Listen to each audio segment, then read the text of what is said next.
चलो आगे चलते हैं। Power in an AC circuit, ठीक है।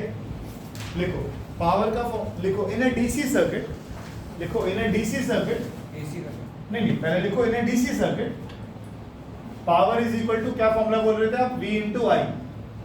इन a DC circuit power is equal to V into I, ठीक है। आगे लिखो बट, और ऐसा आप क्यों लिख पाते हो, पावर का फॉर्मूला V इंटू आई डीसी सर्किट में इसलिए लिख पाते हो, ना तो वोल्टेज बदलेगी और ना करंट बदलेगा। डीसी में और एसी में यही फर्क है बस। अगर आप करंट में टाइम का ग्राफ बनाओगे तो वो कांस्टेंट रहेगा, तो पावर और वोल्टेज, पावर कांस्टेंट ही रहने वाली है। लेकिन एसी में तो कुछ गड़बड़ है। एसी में तो क्या होता है, वोल्टेज और करंट की लगातार वैल्यू चेंज होती रहती है। अगर ऐसा होता रहेगा तो फिर हम पावर कैसे निकालेंगे, कोई हम निकालने की कोशिश करें। देख लीजिए पहले आपने क्या लिखा है, in DC circuit power is equal to V I, but V and I are constant.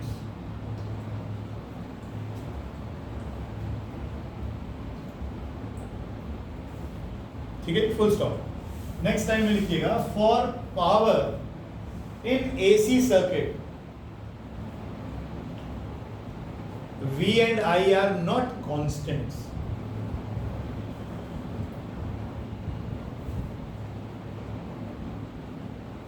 ठीक है, आगे कंटिन्यू करिए इसको, फुल स्टॉप करके लिखिए आगे।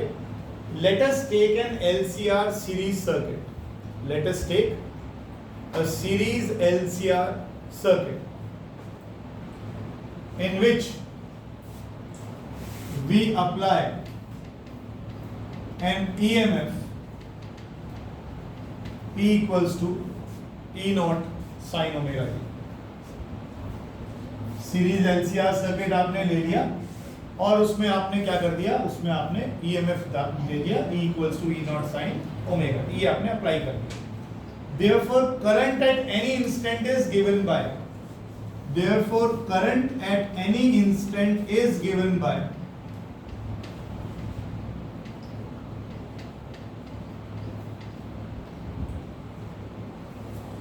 current at any instant is given by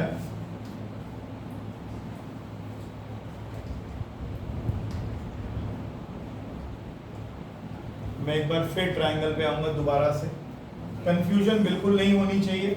आप याद करो, आपने या तो VL को बढ़ा लिया या आपने VC को छोटा बढ़ा लिया। लीड कर रहा है, ठीक है, करंट पीछे है, लीड कहाँ कर रहा है, ठीक है। ये मैं आपको सिर्फ इसलिए बता रहा हूं दोबारा से, ये माइनस साइन मैंने अपनी मर्जी से लगाया, ये प्लस भी हो सकता है। आपने सर्किट कौन सा लिया, series LCR circuit. Series LCR circuit में अगर आप देखें तो ये VR तो हमेशा इधर ही होगा, करंट में और वोल्टेज में कोई फर्क नहीं होता। अगर VL बड़ा हुआ VC छोटा हुआ तो नेट वोल्टेज कहाँ आएगी, आगे आएगी, किससे आगे आएगी, करंट से। करंट से, तो नेट वोल्टेज आगे आएगी, करंट पीछे आएगा। जैसा कि ये इक्वेशन में जस्टिफाई हो रहा है। इस इक्वेशन में करंट फाई एंगल पीछे है, तो करंट फाई एंगल पीछे है, वोल्टेज फाई एंगल आगे है। आप इसको लीड कह लो, लैग कह लो, जैसे कहना है आपको। करंट वोल्टेज लैग लीड कर रही है, करंट लैग कर रहा है। अगर इसको मैं प्लस लिख देता, जो कि बिल्कुल गलत नहीं था, जो कि मैं जनरल एलसीआर सर्किट ले रहा हूँ, अगर मैं यहाँ प्लस ले लेता तो क्या होता, करंट लीड कर रहा है, तो ये VR होता, ये I होता, और ये हम इस बार VC को बड़ा बना लेते, VR को छोटा कर देते हैं हम यहाँ पर, तो नेट वोल्टेज किधर आती, इधर आती। तो करंट इस बार आगे होता और वोल्टेज इस बार पीछे होती। कितने एंगल से, तो हम यहाँ पर प्लस फाइव लगा देते। इसलिए कोई ऐसा कंपल्सरी नहीं है कि मैंने माइनस फाइव ले लिया तो आपने ऐसे कैसे ले लिया, आप कुछ भी लगा सकते हैं। हमने तो एक LCR सर्किट लिया, कुछ भी ले सकते हैं, तो इसलिए आपने माइनस लगाया, कोई बात नहीं, ठीक है। क्लियर है चीजें, चलिए आगे चलिए। Current at any instant is given by I equals to I not sin omega t, where phi is the angle, phi is the angle with which current lags. चलो करंट लैग्स है।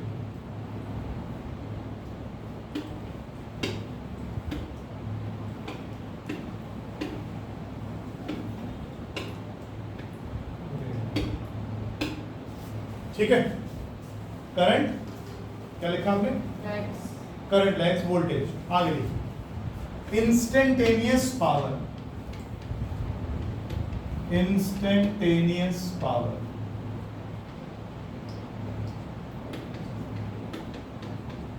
एक बार फिर से बोलूंगा मैं इस चीज को, ये क्या है,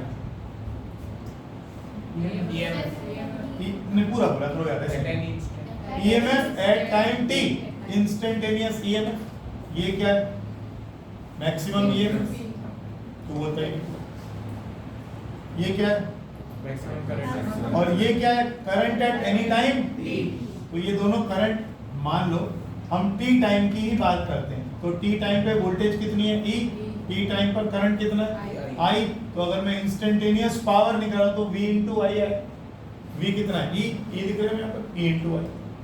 बिना समझ में आगे मत चलना, पहले कह रहा हूँ, बार बार पीछे जाने को मैं बिल्कुल तैयार हूँ अगर आपको पीछे से कोई चीज उठवानी है।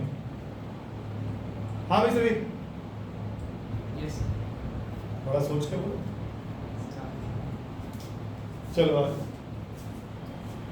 Energy spent in time dt, energy spent in time dt,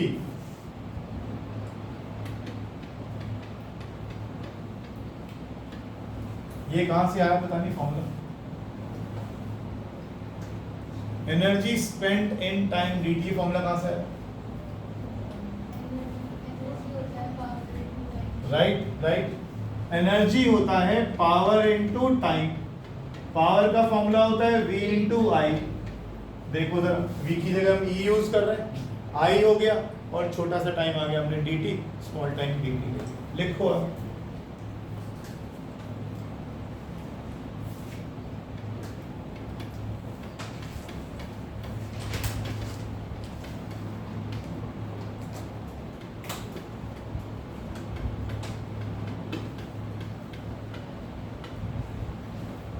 ये वर्बल्स वर्क डन आ गया। Therefore, total energy spent in one cycle, बिल्कुल,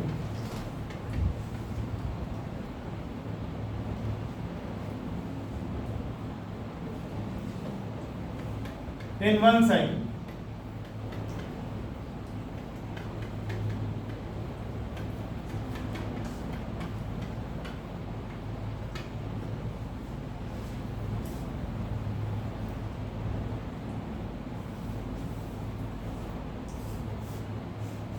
और जब आप इसको सॉल्व करेंगे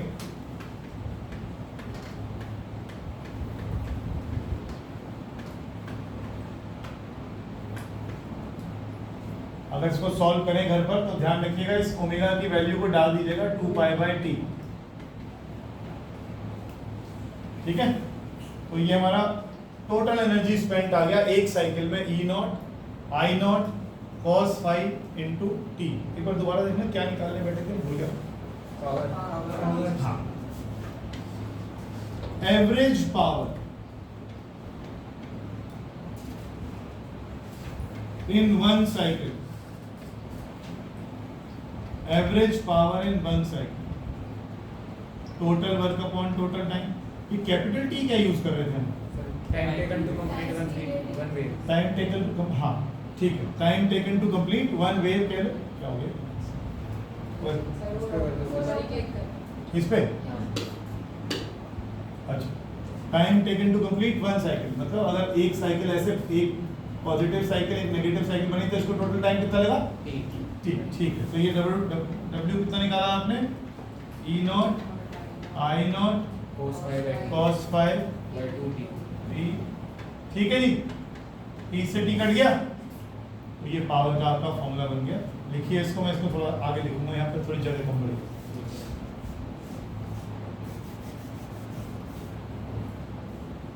पावर फैक्टर क्या पढ़ा था अभी पीछे, पढ़ के आए थे ना, पावर फैक्टर कुछ था, cos phi किसके इक्वल था, R/Z, और रेजोनेंस में उसकी वैल्यू कितनी आई थी, 1, ठीक है।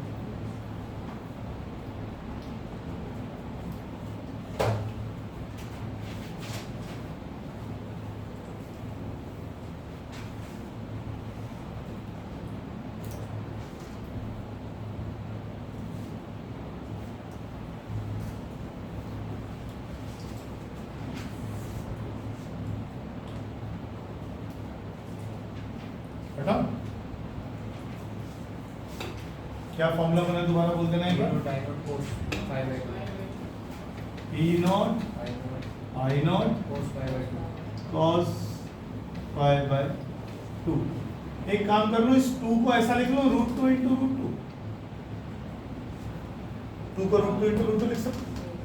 अब आप पहचान जाओगे कि क्या क्या है। EV के इक्वल होता है। हाँ I not by √2 IB के इक्वल होता है। बस बन गई। EV IB cos 5. तो जो हम पावर का फॉर्मूला आपसे याद रखेंगे, EV IB cos 5. EV cos 5, और cos 5 भी हम जानते हैं। नहीं cos 5 1 हमेशा नहीं होता, पावर फैक्टर ये पावर है। और इसका फॉर्मूला हमने पढ़ा था R अपॉन Z वही आपका इम्पीडेंस।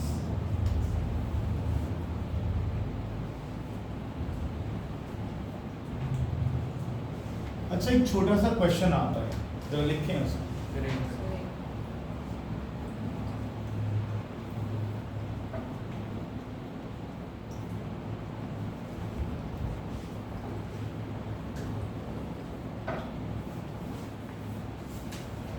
बोलो।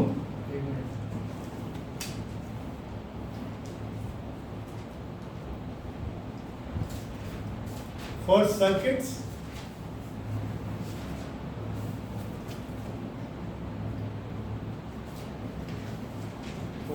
for circuits, हाँ क्वेश्चन समझ लो, क्वेश्चन ये for circuits used for transporting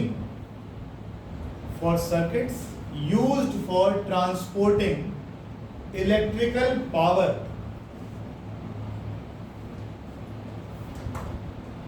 a low power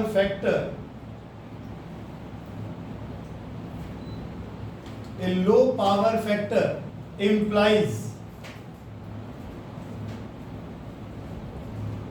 large power loss. Why? Power losses को हम क्या बोलते थे, कौन से लॉसेस हैं? पावर लॉसेस को हम क्या कहते हैं? पावर लॉस हो गया इसमें ट्रांसमिशन में इधर से क्या कौन सा? हाँ हाँ फॉर्मूला बताओ। I square.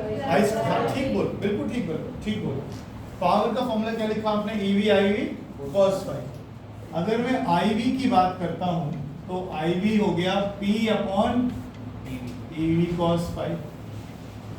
अब देखो अगर cos 5 लो हुआ, क्वेश्चन को एक बार दोबारा पढ़ना, क्या क्वेश्चन पढ़ना? यानी अगर ट्रांसमिशन करना है इलेक्ट्रिकल एनर्जी का और आपने पावर फैक्टर को लो रखा तो इससे क्या दिक्कत है? यही तो कर रहे हैं कि अगर हमारा पावर फैक्टर लो हुआ तो ये लो हो गया, तो IV हमारा कैसा हो जाएगा? हाई हो जाएगा। और ट्रांसमिशन लॉसेस ये भी कैसे हो जाएंगे? हाई हो जाएंगे। तो इसलिए जो हमारे ऐसे डिवाइसेस, ठीक हो गया, कोई नहीं, ये जो डिवाइसेस हमारे हैं जो लार्ज या लॉन्ग डिस्टेंस ट्रांसमिशन करवाने में हेल्प करते हैं, उनका पावर फैक्टर हमेशा कैसा रहना चाहिए? हाई रहना चाहिए, लो नहीं, हाई रहना चाहिए। लिख लीजिए, ये काफी दिन पहले आया था बोर्ड में एग्जाम क्वेश्चन। दोबारा से क्या करूं? दोबारा बता दूं। देखो power in an AC circuit होता है EV IV cos 5। उसमें बोला कि जो जैसे ट्रांसपोर्टेशन करते हैं आप पहले क्या करते हैं? आप याद करो, मैंने आपको बताया था why do we use transformers, क्यों करते हैं? जैसे मान लीजिए यहाँ पर कोई मेरा जनरेटिंग प्लांट है, पावर जनरेटिंग प्लांट है, यहाँ पर कुछ जनरेट किया हमने पावर को, वो 220 वोल्ट पे बनाया उसको, मान लो वैसे।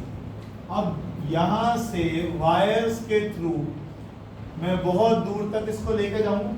जैसे उत्तराखंड वाले डैम बनाते हैं, तो बहुत सारे डैम बनाते हैं उन्होंने, हजारों की संख्या में। अब वो डैम बना के क्या करते हैं? वहाँ पर टूरिज्म के अलावा कुछ है ही, पहाड़ ही पहाड़ है, वहाँ कोई बड़ी बड़ी कंपनियां नहीं लगी हुई, कोई कुछ नहीं लगा हुआ वहाँ पर, तो वो स्टेट कैसे चलेगा? पैसा कहाँ से आएगा? तो उन लोगों ने अपने रिसोर्सेज डेवलप किए हुए, वो क्या करते हैं? वहाँ पर डैम बना देते हैं, जहाँ जगह सी मिलती है वहाँ पे अपना पहाड़ फूड़ में करी थोड़ी बहुत मॉडिफिकेशन और ना डैम पे बना दिया। डैम बना के क्या करते हैं? बिजली बनाते हैं। अब उस बिजली को बना के तो आसपास की नेबरिंग स्टेट्स को भेजेंगे। जब वो नेबरिंग स्टेट्स को भेजेंगे तो क्या वैसी पहुंच जाएगी जितनी पावर बनाई थी उतनी पहुंच जाएगी? कहीं ना कहीं तो लॉस भी आएगा। वो जो ट्रांसमिशन लॉस है वो हम मोस्टली कह रहे हैं I2R लॉसेस हो गए मेरे पास। आई स्क्वायर यानी हीट लॉसेज हो गए। जब वायर में करंट पास कराओगे तो वायर गर्म हो जाएगा ना, heat square I square R loss हो गई। तो हमने क्या करा, जब 220 वोल्ट पर भेजा यहाँ पर, अभी इसी चैप्टर में लास्ट में ट्रांसमिशन इसके ट्रांसफार्मर के न्यूमेरिकल करवाऊंगा, तो आपको बिल्कुल क्लियर समझ में आ जाएगा कि हम क्या कर रहे थे वैल्यूज के साथ। अभी फिलहाल तो ये बता रहा हूँ कि जैसे मान लीजिए 220 वोल्ट बनाया, तो हम क्या करते हैं, एक स्टेप अप ट्रांसफार्मर लगा देते हैं। स्टेप अप ट्रांसफार्मर क्या करता है, इस 220 वोल्ट को बढ़ाकर अच्छे खासे वोल्टेज में ले जाता है। मान लो 22,000 वोल्ट लेके, तो वोल्ट हम क्या चाहते हैं, हम ये चाहते हैं जितनी पावर हमने बनाई उतनी पावर हमारी यहाँ पहुंचे, ट्रांसमिशन लॉस ना हो। हम ये तो चाहते हैं जितनी पावर बनाई उतनी वहां पहुंचे, कोशिश करते हैं कम से कम पावर लॉस हमारे पास हो। तो हम क्या कर रहे हैं, अगर पावर कांस्टेंट रखना चाहिए, पावर का फॉर्मूला क्या है, पावर का फॉर्मूला भी है। अगर आप पावर कांस्टेंट करना चाहते हो तो वोल्टेज और करंट इनवर्स में आगे दोनों।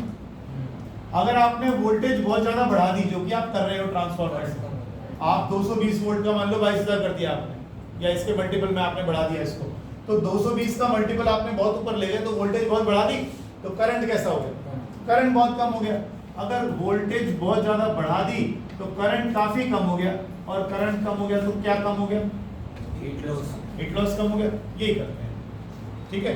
जो हम पिछले वाले में कर रहे थे वो यही हम करने की कोशिश कर समझाने की कोशिश कर रहे थे कि अगर अब वो तो डीसी करके समझा रहा हूँ, अब एसी में आ जाओ। एसी में हमारी चीज क्या आ गई, पावर फैक्टर आ गया। Power in an AC circuit क्या है, ईवी आईवी कॉस फाई। अब हमारा जो करंट है, लॉस कौन से लॉस है हमारे, आई स्क्वायर आर लॉस है। करंट हो गया P upon EV cos phi. Power factor अगर आपका लो रह गया उस डिवाइस का जिसमें ट्रांसमिशन करवाना है आगे, तो ये कम हो गया तो ये बहुत बढ़ जाएगा, ये बढ़ गया तो आई स्क्वायर आर बढ़ जाएगा, लॉस बढ़ गया। हम ये थोड़ी चाहते हैं, तो हम तो ऐसा डिवाइस बनाएंगे जिसका पावर फैक्टर ज्यादा, ठीक है। लिखिए थोड़े से स्पेशल केसेस लिखिए, स्पेशल केसेस।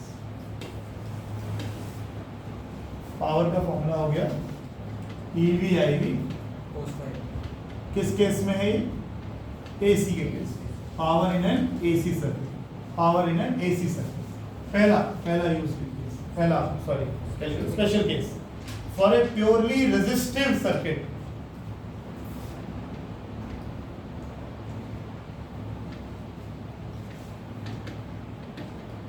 जरा अपने दिमाग पर जोर डालो और बताओ क्या लिखना चाहते हैं। प्योरली रेजिस्टिव सर्किट क्या होता है, जिसमें सिर्फ रेजिस्टेंस हो, और रेजिस्टेंस अगर आपको सुनाई दे रहा है तो आपको वो ट्रायंगल याद आना चाहिए, फेजर डायग्राम बनाए थे हमने एलसीआर सीरीज के। अगर वो याद आ रहे हैं तो आप इसके अंदर फॉर्मूले में क्या बदलाव करें,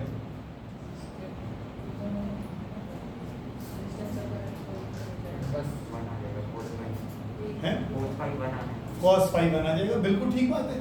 अरे प्योरली रेजिस्टिव सर्किट है, तुम यार पता नहीं अजीब से बच्चे हो गए, वी आर और आई सेम फेज में नहीं आ गए, आ गए कि नहीं आ गए, फेज एंगल कितना है, है ही नहीं, फेज डिफरेंस है ही ना, वोल्टेज आगे ना करंट आगे, दोनों सेम फेज में। किसमें, रेजिस्टर वाले केस में। अगर फाई 0 cos 0 कितना होता है 1, तो पावर कितनी हो गई, हो गई कि नहीं, तो लिखो, पहला हो गया, लिख लिया था, लिखो।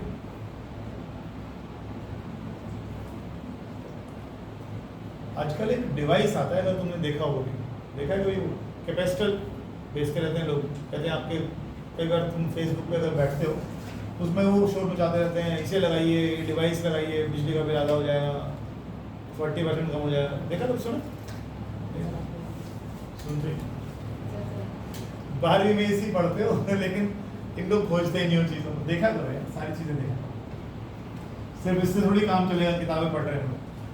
नेक्स्ट लिखो, प्योरली इंडक्टिव सर्किट। मैं दोनों को एक साथ ही कर लूँगा।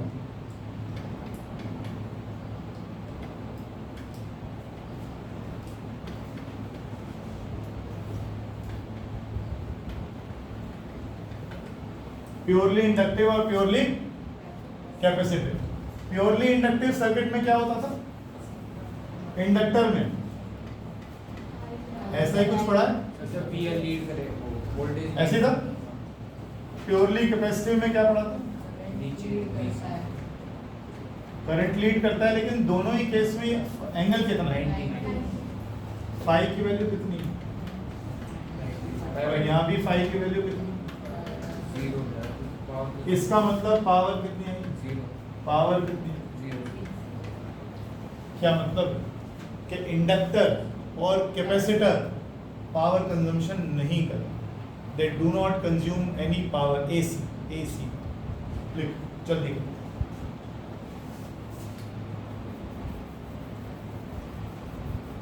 दोनों ऑल्टरनेटिंग करंट को रिड्यूस करते हैं, अपोज करते हैं, but they do not consume any power, power consumption नहीं करते। लिखो जरा, therefore लिख लिया पूरा, करो जल्दी करो, लिखो therefore AC when flowing through an inductor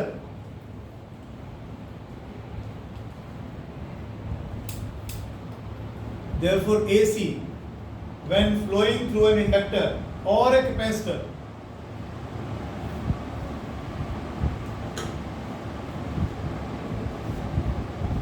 does not consume any power,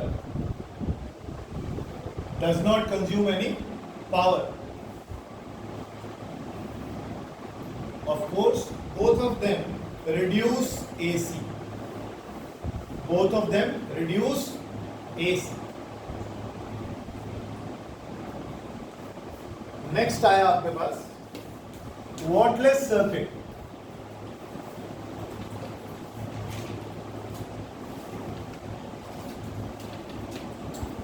wattless circuit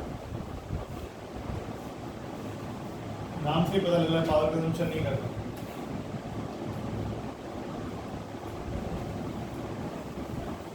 बोलो पॉइंट्स में लिख लो। एक तो अभी आपने पढ़ लिया, अगर आप एसी में इंडक्टर लगाएं, अगर आप एसी में कैपेसिटर लगाएं तो पावर कंजम्पशन नहीं होगा। ठीक है जी, लिखो तो एक current flowing through an inductor, एक current flowing through an inductor or a capacitor, a current flowing through an inductor or a capacitor does not consume any power, does not consume any power, and hence may be called whattless circuit.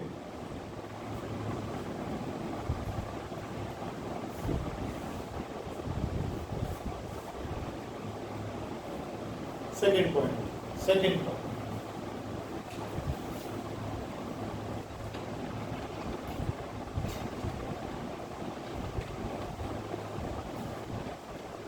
बनाइए ivy और EV में ऊपर को दिखा दो, उसको उल्टा दिखा दो, पहले तो उसकी पढ़ो।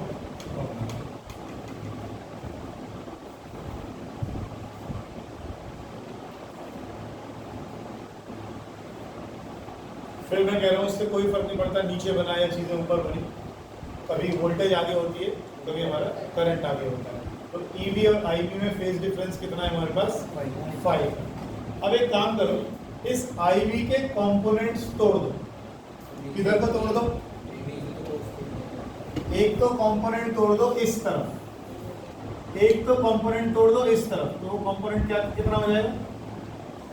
आईवी cos 5, और एक तोड़ दो इसके परपेंडिकुलर, ये हो जाएगा आईवी साइन।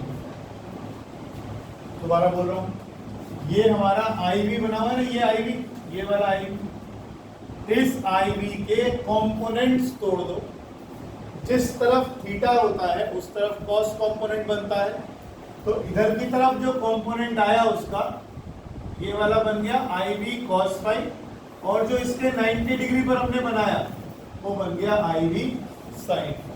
ईवी कहाँ है? वो जो ब्लू कलर की लाइन पीछे एरो बना हुआ है वो ईवी। ठीक है, रिजॉल्व ईवी, रिजॉल्व आईवी किधर को? Along and perpendicular to it. तो आपने क्या करा, ईवी का लॉन्ग तोड़ा, वो वाला कंपोनेंट कौन सा आया, आई वी कॉस फाई, और जो इसके 90 पर तोड़ा वो आ गया आई वी साइन फाई। अब मुझे दो चीजें यहां बताओ, angle between I V cos phi and E कितना होगा, देखना जरा, 0। एंगल बिटवीन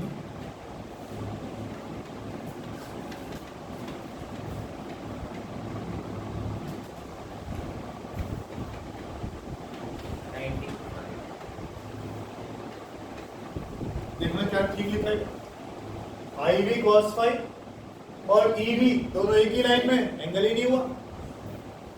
ईवी में और आई वी साइन फाइव में कितना एंगल है, पीयूष कुमार देख नहीं रहे, आई वी कॉस फाइव और ईवी दोनों एक ही डायरेक्शन में है कि नहीं, तो इन दोनों में एंगल कितना है, 0। और ईवी और आई वी साइन फाइव कितना एंगल है, 90 डिग्री है कि नहीं, लिखो जरा थोड़ा सा प्यारा, इसमें लिख दूं,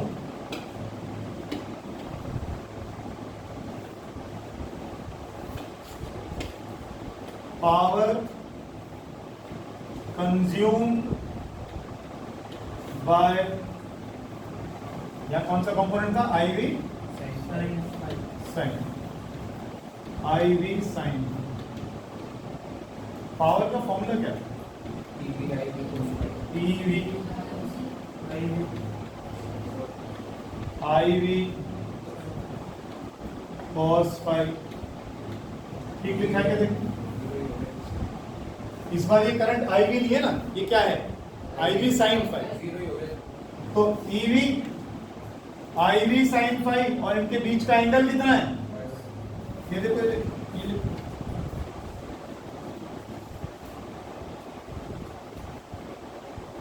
मतलब जाएगा समझ में नहीं आता तो पूछ लिया करें कि नहीं आ रहा, वैसे मैं दोबारा बता दूं किस किस के बीच में आप एंगल निकाल रहे हैं। ये देखिए, ये देखिए, एक तो आ गया ई, ये रहा आपका ई, और ये रहा आपका आई वी साइन फाइव, यही है, दोनों में एंगल कितना है, ये देखिए 90 डिग्री। अगर इन दोनों में एंगल 90 डिग्री है तो cos 90 कितना होता है, 0। तो इसका मतलब ये वाला करंट का कंपोनेंट पावर कंज्यूम नहीं करेगा, ठीक है, देखिएगा, hence I V sine phi, hence IV sin phi is called wattless component of current। ये करंट का वो हिस्सा है जो पावर कंजम्पशन नहीं करता। तो पावर कंज्यूम कौन करेगा फिर, I V cos five, I V cos five, I V sine five power consumption नहीं करता, इसीलिए हम इसको पावर, इसलिए हम बोलते हैं वर्डलेस कंपोनेंट ऑफ करंट। देख लो एक बार पढ़ के, कुछ दिक्कत है तो बताओ।